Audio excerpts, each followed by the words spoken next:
Ray Parks uuwi agad para makasama na sina Zainab Harake at ang mga anak nito.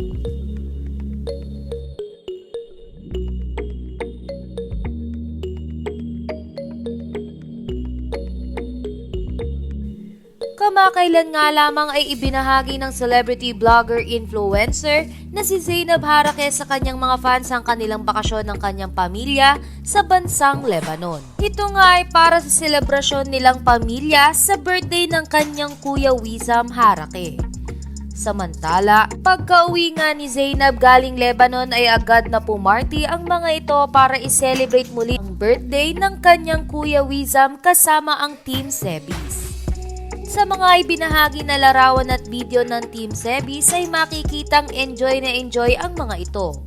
Ngunit sa isang larawan na ibinahagi ni Zainab sa kanyang Instagram ay makikita ang larawan nito kasama ang kanyang kuya, Rana at Melissa kasama ang kani-kanilang partners. Kapansin-pansin sa larawang ito na lahat sila ay may kanya-kanyang partner o kadate at si Zainab nga lamang ang walang partner. Caption nga ni Zainab sa post niya na ito, "Uwian mo na ako, napipiko na ako sa mga to at Ray Parks." Agad naman itong nirepost ni Ray Parks sa kanyang Instagram at nilagyan ng caption na, "Be home sooner than you think, Belle." Labis namang kinagiliwan ng mga fans ni Zainab at Ray Parks ang picture kung saan pinotoshop ang larawan ni Ray Parks upang magmukhang kasama ito sa nasabing party.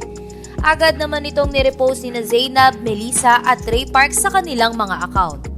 Sa kabilang banda ay isinare din ni Zainab ang larawan kung saan ay makikitang magka-video call sila ni Ray Parks.